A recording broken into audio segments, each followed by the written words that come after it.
problemas, pues más que nada metabólicos, ¿no? También en la microscopía podemos realizarle un gram, que es para ver si la paciente o el paciente tiene problemas de infecciones de vías urinarias y de esta forma ver si la bacteria que tiene son gram positivos o gram negativos, ¿no? Esto pues por medio de tinciones. Podemos encontrar también la morfología de las células, ¿no? Por ejemplo, si vemos eritrocitos, hay que ver si son eritrocitos que tienen su forma normal o bien que tengan alguna deformidad. Estas deformidades generalmente se ven en enfermedades glomerulares. Ahí se habla de eritrocitos dismórficos, que es cuando se deforma el eritrocito, ¿no? Y cuando hay eritrocitos bien formaditos, pues normalmente la hematuria no es glomerular, pero eso lo vamos a ver cuando veamos los estudios de hematuria. Ajá.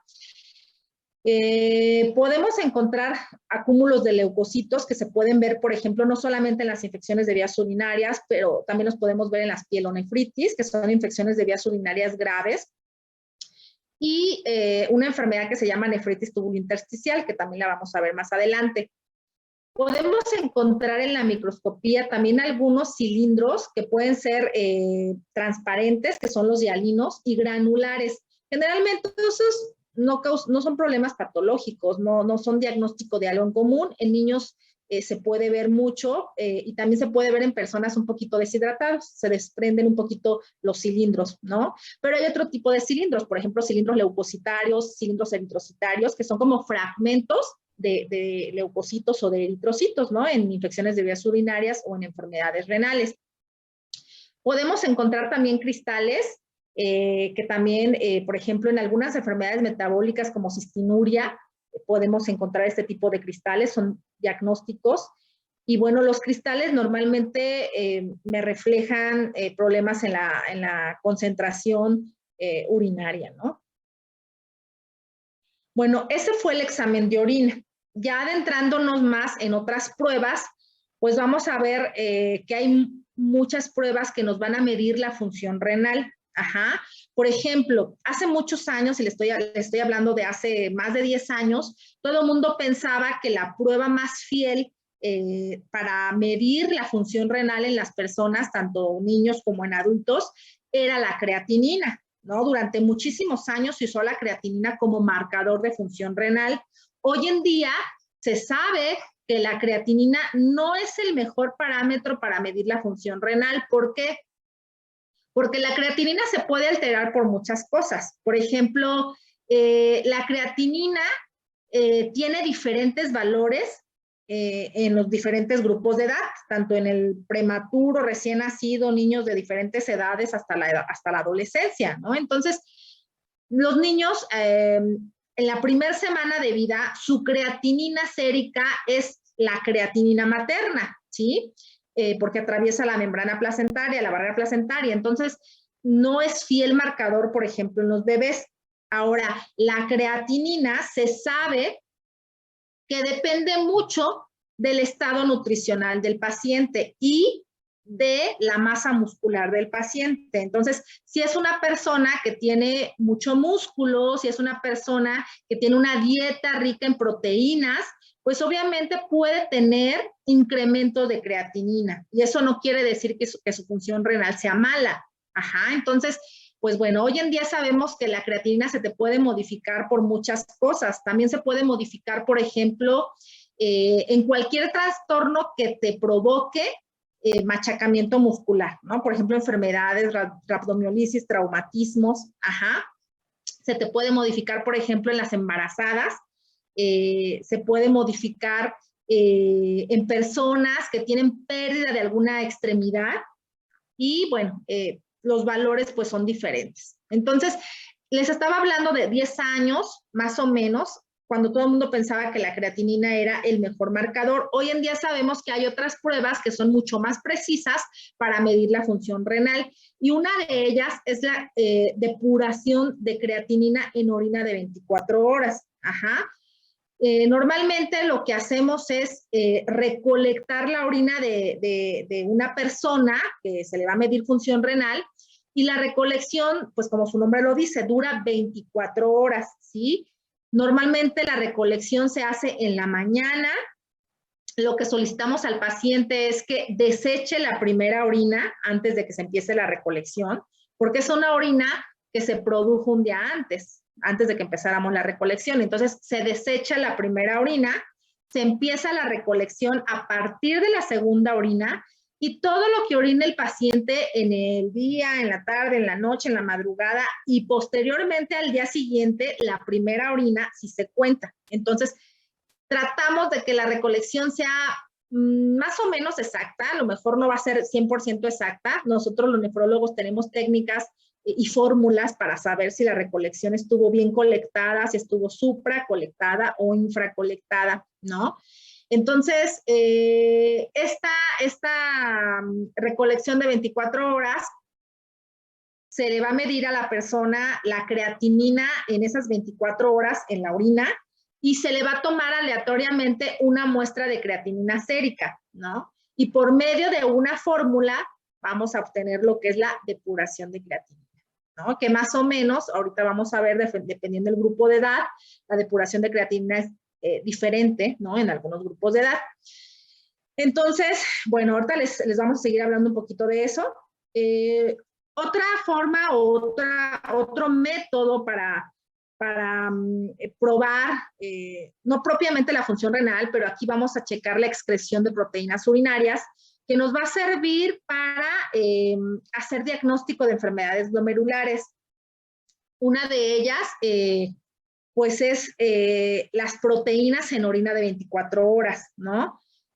La recolección se hace igual que la que les comenté de la depuración de creatinina en orina de 24 horas, pero aquí en esta recolección, en vez de medir creatinina, se van a medir las proteínas totales, es decir, todas las proteínas que se orinaron en 24 horas. Ajá. Y eso, pues dependiendo del rango, vamos a saber si la persona tiene datos de enfermedad renal. ¿Sí? Por ejemplo, una excreción de 150 miligramos de orina en 24 horas es normal. Ajá. En los niños lo medimos en miligramos sobre metro cuadrado por hora. Yo sé que está complicado un poquito, pero bueno, nosotros en pediatría a todos los niños les sacamos una medición que se llama metro cuadrado. Gracias a eso nosotros podemos medir algunas cosas, por ejemplo, la administración de algunos medicamentos, porcentajes de superficie corporal quemada, cuando son niños con quemaduras, administración de líquidos intravenosos. Si ustedes se acuerdan, en las clases pasadas yo les decía que los médicos de adultos, pues normalmente no se la complican en cuanto a dosis de medicamentos, ¿no? Ellos con que se aprendan qué medicamento le pueden dar al paciente, ya nada más le dicen una al día, ¿no? O una cada 12, una cada 8. Igual, por ejemplo, en los medicamentos intravenosos, ¿no? 1000 para 8 horas, 500 para 12, dependiendo la patología que tengan, el volumen que ocupa, ¿no? Pero, por ejemplo, en los niños sí es más complicado, porque no le puedes poner una cada 8, ni 1000 para 12, porque pues ya le estás provocando muchas cosas, ¿no? Entonces, todo tiene que ser muy cuadrado. Normalmente en los niños todo se mide o en kilogramo de peso o por metro cuadrado de superficie corporal. Más adelante les voy a dar las fórmulas, no los quiero confundir ahorita, pero sí quiero que sepan eso. En pediatría todos los medicamentos se miden o por kilo de peso o por metro cuadrado. Ajá. Entonces, para medir la cantidad de proteínas en orina en un niño, lo medimos en miligramos sobre metro cuadrado hora, en un adulto o en un adolescente en 150 miligramos en 24 horas como normal, ¿sí? Ok, hay otra prueba que se hace también para medir las proteínas en los niños, también se puede hacer en adolescentes y en adultos, y gracias a esta prueba nosotros podemos saber si el paciente tiene datos de enfermedad glomerular. Esta prueba que se llama radioalbúmino-creatinina urinaria o cociente albúmino-creatinina urinaria es un equivalente a las proteínas en orina de 24 horas. Es prácticamente muy parecido. La única diferencia es que Este radioalbúmino-creatinina urinaria se hace en una muestra aislada de orina. O sea, no ocupas recolectar la orina de 24 horas. Con una sola muestra de orina, tú puedes sacarle este radio. Ajá. Y es muy parecido. Por ejemplo, ¿a quién le haríamos esta prueba, este radio? Se le haría, por ejemplo, a personas que no tienen control de esfínteres. Por ejemplo, a los bebés, a los niños menores de 3 años, ellos usan pañal, no pueden recolectar la orina de 24 horas. Entonces, si tenemos sospecha de que el niño tiene una enfermedad glomerular, pues no le vamos a pedir una recolección de orina de 24 horas, le vamos a pedir un radioalbúmino-creatinina urinaria, ¿no? ¿Y qué se hace? Pues pedimos esto, albúmina urinaria y creatinina urinaria. ¿Y qué hacemos? Bueno, nos van a dar un número en la albúmina urinaria, un número en la creatinina urinaria, ¿y qué hacemos? Pues se divide lo que nos dé de albúmina urinaria entre la creatinina urinaria, ¿sí?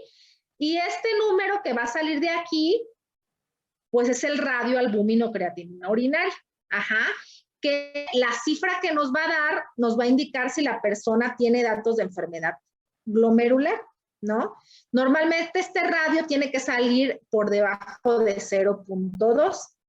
Si tiene entre 0.2 y 2, quiere decir que hay indicios de enfermedad glomerular o algo que conocemos como microalbuminuria. Ajá.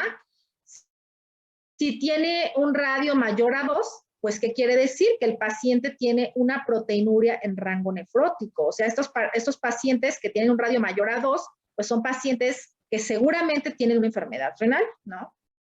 Este radioalbúmino-creatinina se puede realizar también a cualquier edad, o sea, no es necesario que se hagan en los niños. Muchas personas no les gusta hacer la recolección de orina de 24 horas y le dices, bueno, pues hágase un radioalbúmino-creatinina, ¿no? O por ejemplo, pacientes ancianos que no tienen sonda urinaria, que cuesta trabajo, que se estén parando, se les puede realizar. Bueno, entonces, regresando a la depuración creatinina, pues la depuración de creatinina nos va a hablar de la tasa de filtración glomerular. Ajá. La tasa de filtración glomerular como concepto que tiene es la suma de la tasa de filtración de todas las nefronas. Acuérdense que cada riñón tiene 1.200.000 nefronas aproximadamente y cada una de ellas tiene una tasa de filtración. Entonces, si sumamos la tasa de filtración de todas las nefronas, pues nos va a dar la tasa de filtración glomerular total. Ajá. Realmente, ya habíamos hablado que muchas personas no tienen su 1.200.000 nefronas por diferentes situaciones, ¿no? Por ejemplo, personas que fueron prematuras, pues obviamente no tienen su 1.200.000 nefronas, tienen las mismas nefronas que tuvieron al nacimiento, algunas se quedaron con 800.000, algunos con 900.000, ¿no? Por ejemplo, y esas son las que le van a durar durante toda su vida, no van a aparecer más nefronas en el transcurso de su vida. Pero ¿qué pasa con ese número limitado de nefronas? Ese número que tengan reducido, ya lo habíamos comentado, van a crecer, van a presentar una hipertrofia compensadora. Entonces, son nefronas grandotas que normalmente se van a adaptar a la pérdida de nefronas previas o con las que nacieron y se va a tratar de compensar la filtración glomerular que tenían las 1.200.000 nefronas, de tal manera que si ustedes tenían 800 al nacer, esas 800 van a crecer y van a tratar de realizar la filtración glomerular que normalmente vendrían realizando 1.200.000 nefronas de cada riñón. Entonces, los valores de filtración glomerular van a variar en los diferentes grupos de edad. Entre más pequeñito es el paciente, pues obviamente va a tener tasas de filtración glomerular. Si ustedes se fijan, las unidades en las que se miden estas tasas de filtración glomerular van a ser en mililitro minuto sobre 1.73 metro cuadrado. Así se va a medir en los niños. Ajá. ¿Por qué sobre 1.73 metro cuadrado? Porque más o menos esto corresponde a la superficie corporal de un adulto de 70 kilos. Ajá. Entonces se trata de extrapolar las unidades o en lo que se está midiendo a la superficie corporal del adulto. Y si ustedes se fijan, conforme va incrementando la edad de la persona, pues va incrementando esa tasa de filtración glomerular de tal forma que cuando el paciente ya tiene pues más o menos arriba del año, pues esa tasa de filtración glomerular se va a ir acomodando y va a ser muy parecida a la del adulto, ¿no? No me acuerdo si la puse, pero bueno, la tasa de filtración glomerular en una persona ya adolescente, adulta, es entre 100 y 115 mililitros por minuto, ¿sí? 1.73 metro cuadrado. Ya en los niños mayores de 2 años prácticamente es igual a la del adulto. Y bueno, entonces, regresando a la tasa de filtración glomerular que les había comentado de la recolección de orina de 24 horas, pues está esta formulita, ¿no? Ya les había comentado que en esa recolección de orina de 24 horas se va a medir creatinina urinaria, se va a medir el volumen urinario que se miccionó en 24 horas y aleatoriamente se les va a tomar una muestra de creatinina plasmática, ¿no? Entonces la fórmula que se hace es esta, creatinina urinaria por el volumen urinario entre la creatinina plasmática. El resultado de esto te lo va a dar en litros por día, ajá. Pero nosotros lo que hacemos en pediatría es convertirlo a mililitro por minuto. ¿Qué hacemos? Pues ya eso lo que nos dé lo vamos a multiplicar por 1000 y lo vamos a dar a dividir en 1440.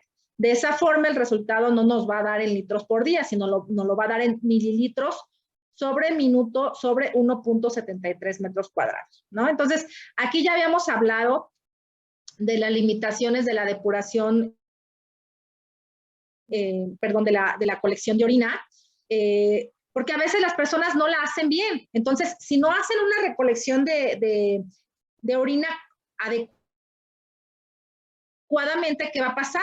Pues va a salir menos creatinina de la que normalmente hay y podemos dar diagnósticos erróneos. Podemos decir, ¿sabe qué? Tiene una depuración de creatinina bastante baja, cuando obviamente no es así. El problema fue que la muestra estuvo mal colectada. Hay otras opciones para medir depuración de creatinina que no tienen tanta complicación como la depuración de creatinina. De hecho, la depuración de creatinina no es complicada. Lo complicado es que la recolección no se haga como debe de ser. Tenemos otras opciones. Por ejemplo, también tenemos una sustancia que se llama inulina, que también se puede realizar. La inulina es un poquito más exacta que la creatinina, porque esta no se reabsorbe ni se altera por medio por ejemplo, el músculo, que se pudiera alterar por eso. Y hay unos marcadores, ¿no? Que son estos, el iotalamato, el DTPA y el EDTA. Estos son unos marcadores que nos sirven para medir la filtración glomerular, pero ¿cómo se hacen? Son radiotrazadores que se ponen o se administran por medio de un gamagrama renal. Si ustedes se acuerdan, en las primeras clases que vimos, hablábamos que el gamagrama renal, dentro de sus fases, tiene una fase que nos sirve para medir la función renal, ¿sí? Pero esta función renal se mide gracias a estos marcadores, el DTPA y el EDTA, ¿no? Principalmente en México usamos el DTPA. Por ejemplo, esto lo usamos mucho ¿en quién? En las personas que van a donar un riñón.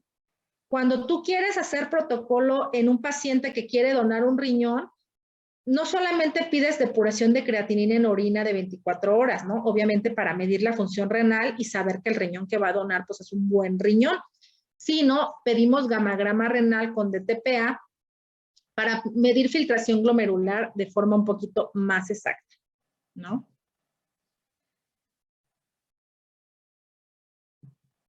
Ok, la creatinina plasmática, que ya lo dijimos, ¿por qué no es el mejor marcador? También la creatinina va a tener diferentes rangos respecto a los grupos de edad. Por ejemplo, en los niños, la cifra común de creatinina puede ser de 0.3 a 0.5 y en los adolescentes, sobre todo en adolescentes que tienen mucha masa muscular, la cifra de creatinina puede llegar incluso hasta 1, siendo pues completamente normal. Ahora, ¿por qué la creatinina no es el mejor marcador de función renal sumado a lo que ya les dije anteriormente. Bueno, porque normalmente cuando la creatinina empieza a incrementar es porque ya hay un número dañado de nefronas. Es decir, a medida de que se empieza a perder filtración glomerular, no te va a elevar creatinina inmediatamente, ¿no? Sino generalmente ya cuando la pérdida o la disminución de la tasa de filtración glomerular es aproximadamente una pérdida mayor al 50%, es cuando se puede empezar a incrementar la creatinina. De tal forma que si ustedes se toman una creatinina sérica en este momento y les sale de 0.6, 0.7, no, muchas veces no quiere decir que su función renal sea normal, ¿no? Porque a lo mejor si hay una injuria o un daño que tengan ustedes en este momento, que ustedes no detecten, por ejemplo, ¿no? Que la persona esté empezando con alguna enfermedad glomerular o que tenga infecciones de vías urinarias de repetición o alguna uropatía, qué sé yo, algo que esté provocando que se esté perdiendo esa tasa de filtración glomerular, no te va a elevar creatinina inmediatamente. Debe elevar creatina hasta que esa pérdida de la función ya esté dañando más o menos al 50% de la masa nefronal, ¿sí? Ahora, ¿qué podemos hacer para saber cómo está nuestra función renal de forma exacta, ¿no? Bueno, hay una opción que es la cistatina C.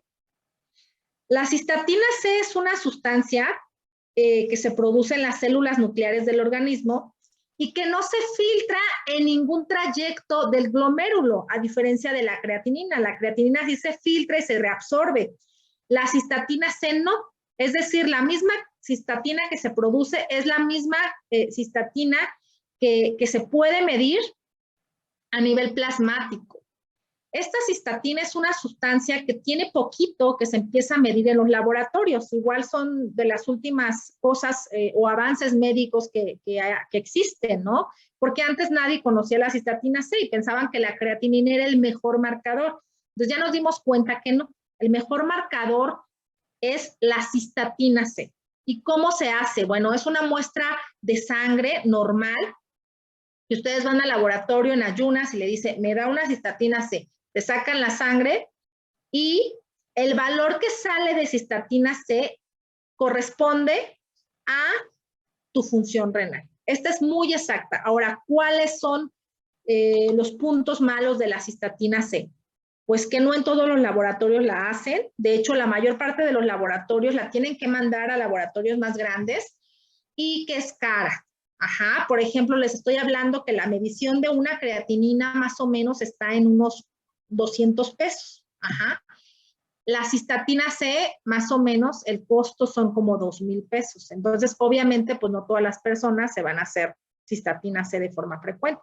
Pero si tú tienes una duda de una persona que tiene, por ejemplo, elevación de creatinina y quieres saber exactamente si esa función renal es real, esa creatinina, pues pides cistatina C plasmática, ¿no? Entonces, de esta forma puedes más o menos evitar la depuración de creatinina en orden de 24 horas, evitar el gamagrama renal, ¿sí? Y con la cistatina, pues podemos tener una idea más exacta. Ajá. Entonces, hasta aquí nos vamos a quedar el día de hoy. Vamos a continuar mañana, ¿de acuerdo? Hasta donde llevamos ahorita. ¿Alguien tiene alguna duda?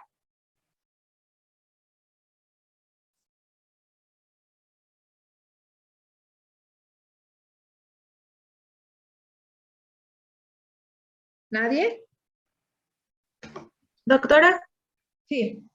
en el radio albumino creatinina, Ajá. ¿qué dijo que era de 0.2 a 2? De 0.2 a 2 se habla de una proteinuria en rango significativo, ¿sí? ¿Qué significa ¿qué significa significativo o rango significativo? Que la persona está orinando proteínas, no en una cantidad grave, ajá, no en una cantidad que me sugiere enfermedad renal. Generalmente cuando hay enfermedad renal es arriba de 2, Ajá, pero de 0.2 a 2, digamos que es una proteinuria en rango significativo o en algunos otros lugares le llaman microalbuminuria, ¿sí? Yo normalmente o en nefrología no decimos microalbuminuria porque la microalbuminuria es por otras pruebas o por otros métodos, ¿no?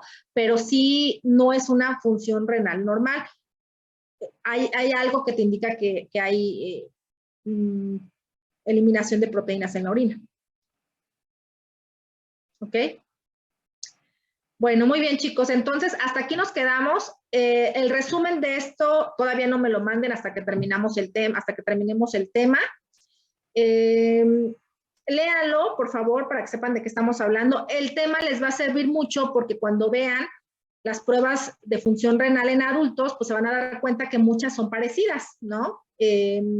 Pero bueno, hay algunos detalles que sí son como diferentes en pediatría. Incluso hasta les va a servir para, por ejemplo, los que tienen hijos, sobrinitos, primitos, ¿no? Ustedes van a luego estresarse, ¿no? Y órale, pruebas, exámenes generales de orina para todos, ¿no? Si supiera la cantidad de niños que tengo con enfermedades renales, no solamente en la práctica privada, sino en el hospital, que se pudieron haber evitado llegar hasta esas instancias si tan solo se hubieran hecho un examen general de orina, ¿no? Y lo mismo aplica para todos, ¿eh? Si todos nos hacemos ahorita un examen general de orina, les aseguro que el 20% de nosotros va a salir con alguna alteración, ¿ok? Ojalá que no, ¿verdad? Pero es el promedio que se habla, ¿no? Bueno, está bien, chicos. Entonces, nos vemos más probablemente el jueves a las 2. Pero bueno, yo les aviso si por alguna cosa puedo mañana y si me hacen un tiempito, ¿no? Ustedes también. ¿Sale? Sí, doctora. Sí, doctora. Órale, pues.